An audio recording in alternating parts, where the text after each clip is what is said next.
Jadi kalau awam itu Kak, di mana-mana saya perkenalan diri, terus baik pasien baik apa itu selalu bermindset bahwa kedokteran nuklir itu suatu bom. Sebelum terjadinya penyakit, Iya. ya sebelum terjadinya penyakit itu diawali sebelumnya pasti adanya kerusakan secara anatomi. Kalau secara prinsip yang membedakan dengan radioterapi yaitu sumber radiasinya Kak. Sumber radiasinya, Dokter Ari, apa kira-kira yang menjadi efek samping pemberian terapi nuklir ini pada pasien?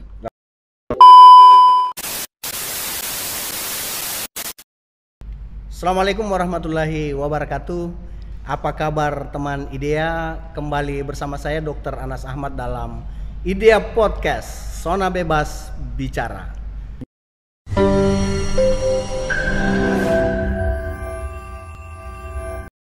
Kali ini saya ditemani oleh seorang tamu yang luar biasa. Beliau adalah Dr. Ari As'ad, ya, spesialis kedokteran nuklir. Assalamualaikum Dr. Asari. Waalaikumsalam. Ya, saya panggil Dr. Ari ya. Iya. Ya. Mohon maaf lahir dan batin Dr. Ari. Maaf lahir dan batin juga, Ya. Kak. Ya. Alhamdulillah Dr. Ari ini adalah merupakan spesialis kedokteran nuklir ya. Iya, betul. Iya, ini berbau-bau nuklir ini. Dr. Ari, gimana ceritanya sampai Dr. Ari tertarik untuk menekuni kedokteran nuklir ya? Baik, Kak, sebelum saya menjawab pertanyaan, saya ingin sapa salam dulu. Oh iya, silakan. Luar biasa. Assalamualaikum warahmatullahi wabarakatuh. Sahabat-sahabat IDEA Podcast, salam subscriber. Jangan lupa tekan tombol merah. Iya, Dokter Ari, gimana ceritanya? Baik, Kakak. Jadi proses di mana saya menjalani sekolah spesialis kedokteran nuklir ini itu cukup panjang ceritanya, Kak. Panjang ya? Ya, cukup Iya. panjang dan diawali memang beberapa kegagalan. Oh gitu. Jadi setelah saya diterima S1 di Iya. Fakultas Kedokteran Universitas Muslim Indonesia, Dokter umum ya? dokter umum, Iya. saya sebenarnya bercita-cita ingin menjadi seorang dokter polisi. Oh, dokter yang berkarir sebagai polisi. Polisi, Iya. betul. Tapi gagal. Gagal, Kak. Ini kegagalan yang pertama berarti. Pertama. Iya. Setelah itu saya mencoba lagi masuk ke militer, yaitu dokter TNI. TNI gagal lagi. Gagal. Masya Allah, luar biasa. Nah, Iya. setelah itu Kak, saya mencoba lagi di suatu cabang ilmu spesialis, Iya. yaitu dokter bedah. Dokter bedah. Nah, di situ lagi-lagi Gagal kurang lagi? Iya, betul, Kak. Kurang Waduh, beruntung. ini benar-benar cobaan ya. Cobaan, betul, Iya. betul. Berapa kali gagal sampai dapat kedokteran nuklir?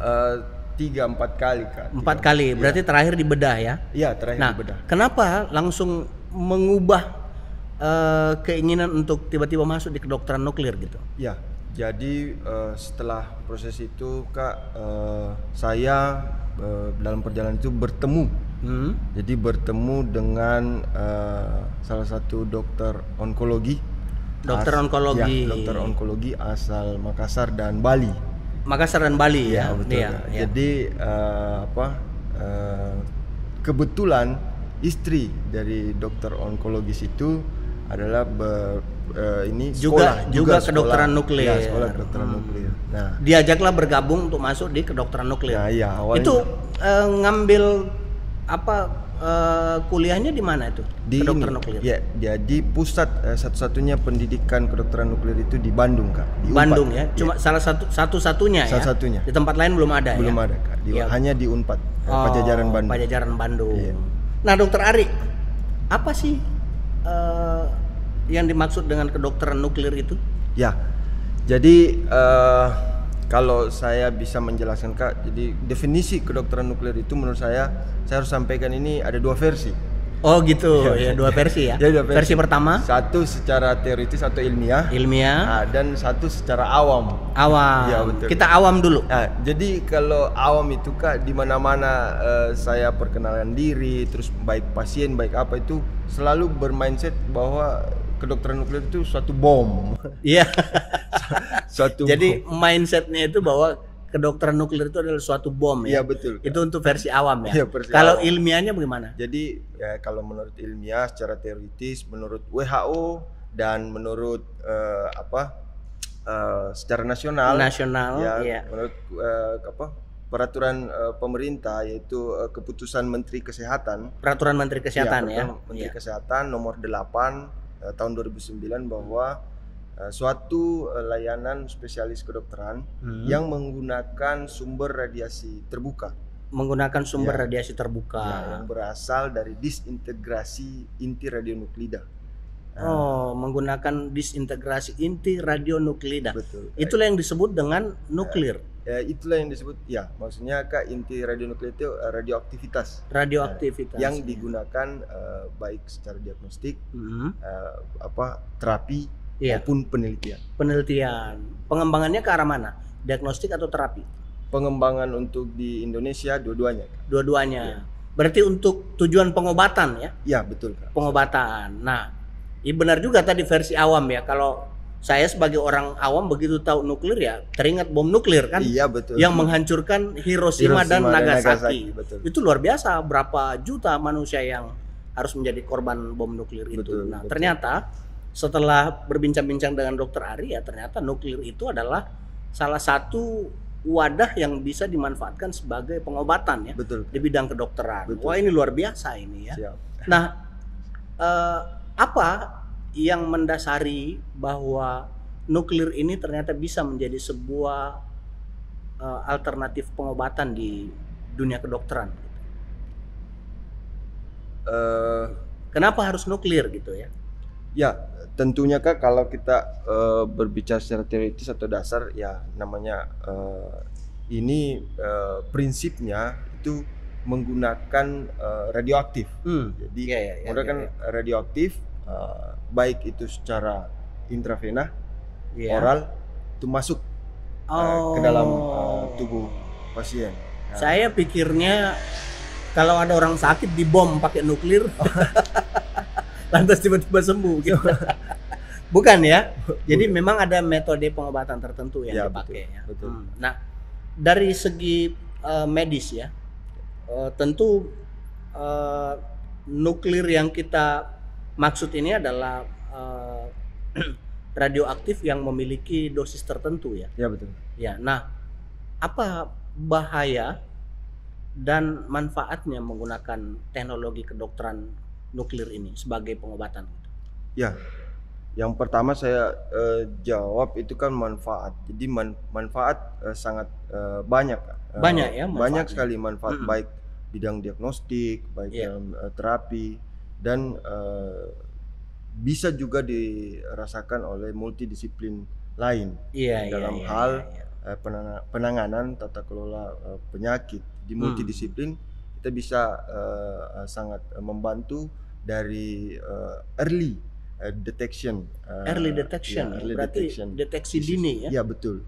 Sedini mungkin ya. Sedini mungkin. Bukan pernikahan dini ya. Ya bukan. Tapi deteksi dini. Betul. Penyakit-penyakit. Betul. Ya. Ya, karena kalau kita lihat dari secara teoritis Kak, ya kan sebelum terjadinya penyakit, sebelum terjadinya penyakit itu diawali sebelumnya pasti adanya kerusakan secara anatomi. Jadi anatomi, setiap ada penyakit ya tentu diawali dengan kerusakan anatomi anatomi yang dan mampu dideteksi oleh anatomical imaging. Anatomical imaging. Sebelum terjadinya perubahan itu tentu setelah terjadinya perubahan anatomi itu tentu sebelumnya pasti fungsi dari organ itu akan terganggu. Dan di mana kita bisa mendeteksinya yaitu dengan fungsional imaging, yaitu kedokteran nuklir. Jadi dia lebih spesifik pada functional imaging. Ya betul Kak. Betul. Iya. Luar biasa ya. Nah, Dokter Ari, ini kan sudah berapa tahun ini kita dapat predikat spesialis kedokteran nuklir ya? Kurang lebih saya selesai 2018-2019, kurang lebih 2 tahun. 2 tahun. 2 Nah, tahun. Kak. penyakit-penyakit apa saja yang bisa disembuhkan atau ditangani dengan pendekatan kedokteran nuklir ini? Ya, baik Kak. Jadi di Indonesia yang berkembang saat ini untuk terapi dari kedokteran nuklir itu ada 5. Iya. Yang spesifik sebenarnya itu penanganan atau pengobatan kanker tiroid berdiferensiasi baik. Kanker tiroid. Ya, Jadi betul. lebih spesifik ya. Ya, lebih spesifik di sana. Yang lain selain itu apa saja? Kita juga bisa menangani pain management, Penanganan nyeri ya. nyeri pada kanker. metastasis pada kanker. Jadi pain management terapi ya. Betul Kak. Selain itu keloid. Keloid. Ya, terapi Iya. keloid juga bisa. Terus pada anak itu neuroblastoma. Neuroblastoma. Ya, betul Iya. Kak. Dan baru-baru ini berkembang yaitu PRT, peptide radionuklear terapi itu dengan lutetium 177 PSMA. Itu pasien-pasien dengan resisten CA prostat. Dengan kemo. Jadi dia pengobatan lanjutan ya. Ya. Jadi yang bisa diterapi lebih spesifik pertama adalah gondok ya. Ya, betul. Gondok, kemudian yang kedua tadi Nyeri metastasis. penyakit yang nyeri ya. Nyeri. Karena tumor ya, Ya, kanker ya, kanker, karena ya. kanker. Kemudian yang ketiga ini adalah neuroblastoma pada anak, itu kelainan ginjal ya. Ya, betul Kak. Iya, Adrenal. kemudian yang keempat tadi apa lagi tadi ya? Itu ini Kak CA prostat dan keloid. CA prostat dan keloid. Yang menarik ini keloid sebenarnya. Ya, betul Kak. Ya, sekarang kan mungkin karena pengaruh perkembangan teknologi atau terjadi perubahan-perubahan pada sel-sel kulit manusia, Betul. sehingga kadang-kadang banyak yang rentan timbul keloid Ya, betul. pada setiap bekas-bekas luka gitu. Betul. Nah, sekali. ini bisa diterapi dengan kedokteran nuklir. Ya, bisa Kak. Terapi bisa. Nah, ini yang paling penting diketahui oleh masyarakat. Bisa sebagai alternatif pengobatan lini pertama atau harus melalui tahapan-tahapan gitu? Sebenarnya bisa Kak sebagai the first line terapi. The first line ya. Jadi kalau misalnya saya dokter ahli bedah dapat kasus pasien post operasi lantas kemudian memiliki keloid ya pasca operasi, bisa enggak saya langsung konsul ke dokter Ari ya sebagai dokter spesialis kedokteran nuklir untuk pengobatan keloid itu? Ya.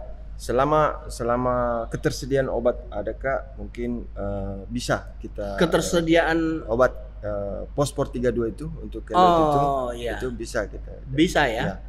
Bisa kita lakukan. Nah, apa sebenarnya yang membedakan ini secara prinsip ya antara kedokteran nuklir dengan radioterapi yang sementara ini sudah banyak berkembang? Oh iya Kak, baik. Jadi kalau secara prinsip yang membedakan dengan radioterapi yaitu sumber radiasinya Kak. Sumber radiasinya. Ya, betul, sumber radiasinya. Nah, kalau kedokteran nuklir itu tadi yang saya katakan sumber radiasinya terbuka. Artinya radioaktif disuntik ke dalam tubuh pasiennya yang memberikan sinar. Gitu. Dan ditangkap oleh kamera. Itu nuklir ya? Ya, itu kedokteran. Kalau radioterapi sumber radiasinya tertutup. Jadi, Tertutup dari alat yang menembak langsung ke tubuh tubuh pada pasien itu. Nah, ada enggak dokter Ari kriteria-kriteria fisik ya? Seseorang yang kira-kira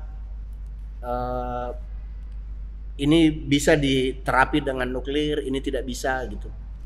Iya Kak, jadi kalau kriteria fisik tentunya yang tadi saya katakan Kak spesifik untuk penanganan kanker tiroid yang berdiferensiasi baik. Diferensiasi baik ya? Ya, berdiferensiasi. Kalau dia berdiferensiasi buruk itu sudah andif yang berubah. Itu sudah di exclude kan exclude, ya? Exclude. Betul. Berarti prognosisnya kurang cocok ya, Ya, kurang bagus ya. Jadi tentunya penanganan awalnya yaitu adalah secara fisik sudah dilaksanakan operasi total tiroidektomi. Tiroidektomi. Betul, tiroidektomi total. Iya. Itu berapa lama setelah operasi pengangkatan kelenjar tiroid? Kalau orang awam bilang gondok itu sampai bisa dilakukan pengobatan kedokteran nuklir gitu. Ya, jadi fase setelah dilaksanakan operasi total itu kurang lebih 4 sampai 6 minggu. 4 sampai 6 minggu. 4 ya? sampai 6 minggu. Di situ kita sudah yakin bahwa proses inflamasi pasca operasi sudah hilang. ya. Dan kriteria selanjutnya itu TSH yang sudah Thyroid, mencapai thyroid stimulating hormone itu yang sudah mencapai target maksimal minimal untuk diterapi, barulah kita laksanakan proses terapi. Jadi bisa pasca operasi langsung terapi kedokteran nuklir ya? Ya, betul. Tidak mesti harus menunggu modalitas terapi yang lain gitu? Tidak, Kak. Tidak ya? Bisa langsung ya? Ya. Oh gitu. Nah, bagaimana cara tindakannya?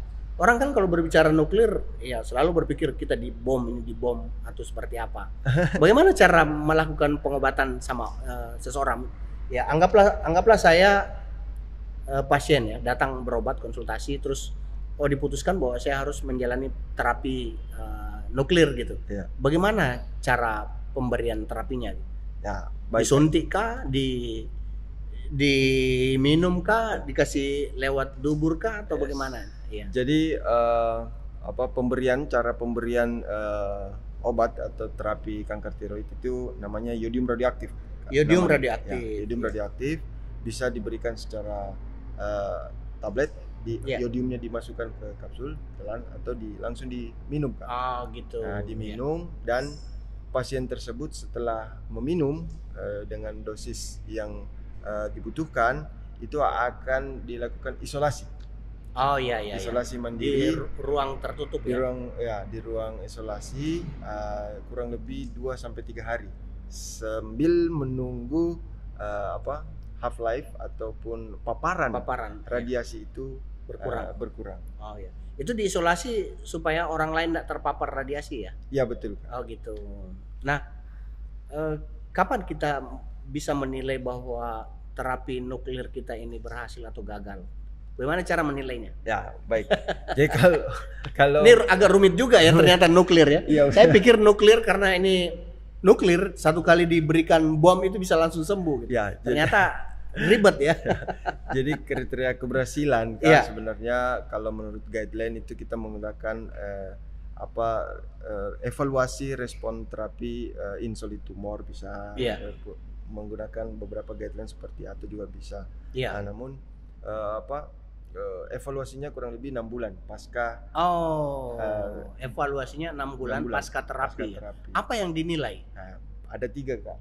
Secara klinis, biomarker dan functional imaging. Jadi secara klinis setelah lakukan operasi tidak ada lagi yang tumbuh di sekitar leher. Terus yang kedua tidak ada keluhan. Yang kedua itu biomarker, yaitu dilakukan pemeriksaan penanda tumor, tiroglobulin dan anti tiroglobulin antibody. Jadi pertama melihat fisiknya ya. Ada enggak pertumbuhan baru. Kemudian yang kedua yang dilihat adalah fungsi biomarker. Biomarker ya. Kemudian yang ketiga itu adalah pemeriksaan laboratorium ya, petanda tumor ya. Ya, betul. Petanda tumor. Oh, luar biasa. Di fungsional di sinilah pentingnya functional imaging, yaitu whole body scan. Dengan menggunakan yodium radioaktif dengan dosis diagnostik.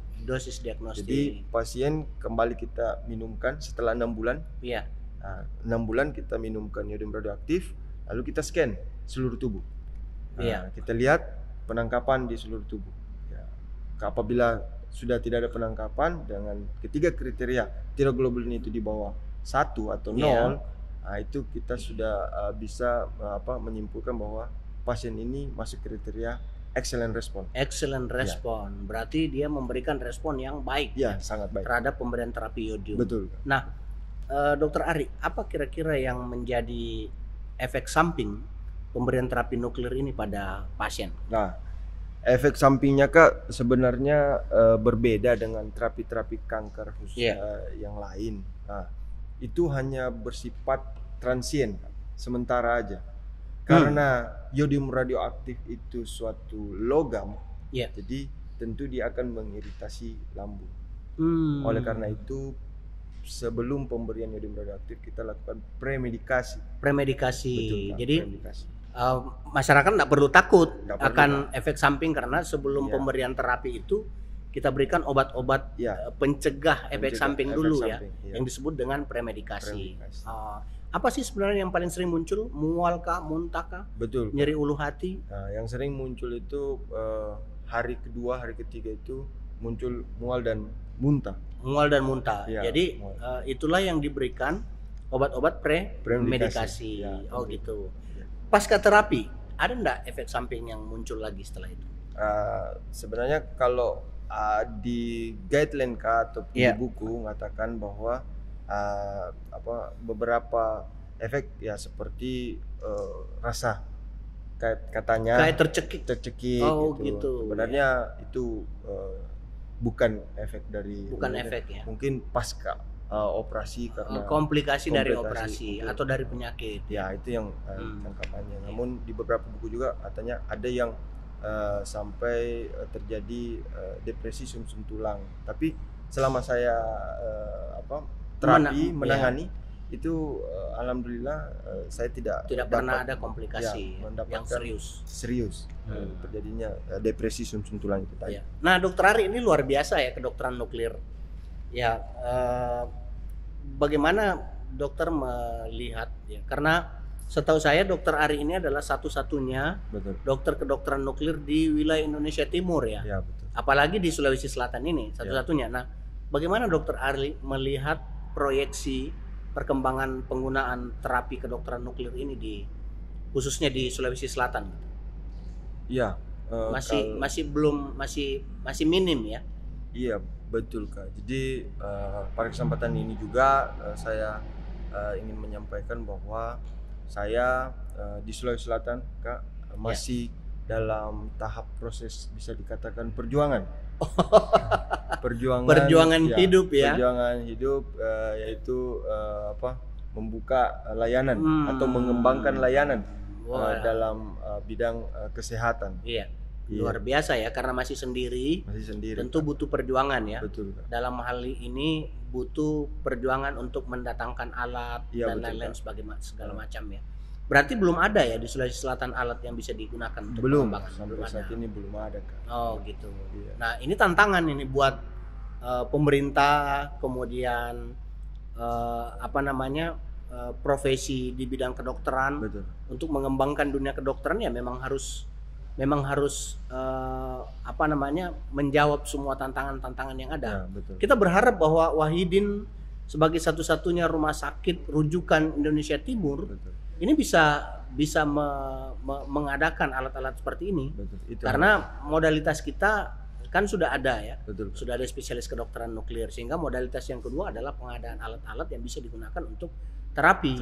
Karena setahu saya bahwa untuk kasus-kasus gondok yang memang butuh penanganan lanjutan, kadang-kadang pasien harus dikirim ke Jawa ya. Betul, Kak. Harus dikirim ke Jawa untuk terapi, sementara sebenarnya sudah bisa dilakukan di Sulawesi Selatan. Nah, Dokter Ari, apa pesan Dokter Ari kepada masyarakat terkait dengan pengembangan kedokteran nuklir ya untuk dijadikan sebagai terapi pilihan untuk beberapa jenis penyakit yang bisa memang diterapi dengan teknologi nuklir ini? Baik. Silakan Dokter Ari. Baik Kak, jadi tentunya ini harapan saya juga pribadi, harapan beberapa pasien saya juga Kak, bahwa memang sudah ada beberapa ya yang ditangani ya. Oh iya Kak, sudah banyak Kak. Selama saya 4 tahun di sana banyak sekali masyarakat Sulawesi Selatan, khususnya Indonesia Timur yang berobat ke sana yang berobat ke sana yang saya fasilitasi. Tapi yang berobat di sini belum? Yang di sini belum Kak, karena kita belum ada instalasi. Masih sementara pelayanan. Pengembangan ya. Ya, masih ada pengembangan layanan. Ya memang saya juga menitip bahwa doakan saya. Doakan saya untuk bagaimana bisa memperjuangkan layanan ini. Dan harapan dan impian saya tentunya ada Kak. Semoga suatu hari nanti kelak saya dipertemukan pemimpin yang mempunyai hati lah Kak, ya, mempunyai hati dan visioner ke depan Iya. untuk mengembangkan layanan, khususnya layanan kedokteran nuklir ini untuk masyarakat Sulsel. Amin. Ya. Iya. Kita memang berharap bahwa ya sekali lagi bahwa Wahidin ini sebagai pusat rujukan Indonesia Timur memang seharusnya punya, ya. Ya, Ya bukan kita tidak mesti harus ke Jawa lagi dan segala betul, macam, tetapi betul. modalitasnya itu harus didorong ke Sulawesi Selatan sebagai pintu gerbang Indonesia Timur agar masyarakat tidak perlu ke Jawa lagi, cukup di sini. Dan saya kira hadirnya Dr. Ari di sini tentu bisa menjawab tantangan itu. Ya. Amin. Saya berharap juga bisa cepat ketemu dengan pemimpin yang visioner ya, Amin, Kak. pengembangan layanan kesehatan ke depan Ya, ya. ke depan. Ya, mudah-mudahan ke depan bisa kita kembangkan, apalagi kita tahu bahwa Sulawesi Selatan khususnya di Rumah Sakit Wahidin ini adalah merupakan salah satu center pendidikan onkologi ya. Ya, betul. Sehingga penguatan terapi kedokteran nuklir ini bisa kita kembangkan di Makassar. Sangat, Saya sangat. kira itu. Baik, Dokter Ari, terima kasih atas waktunya dan tentu lebih banyak curhatnya saya lihat ya. Terima kasih, Kak. Ya, Sangat curhat senang. ini memang saya kira penting agar penentu-penentu kebijakan yang sempat melihat percakapan ini memiliki wawasan nurani, ya, hati memiliki nurani. wawasan agar pemikirannya terbuka bahwa ternyata di Sulawesi Selatan kita sudah bisa mengembangkan modalitas terapi kedokteran nuklir Amin. buat masyarakat Sulawesi Selatan dan Indonesia Timur yang ingin berobat ya. Ya. Ya terutama pada kasus-kasus tumor ya atau kanker secara khusus.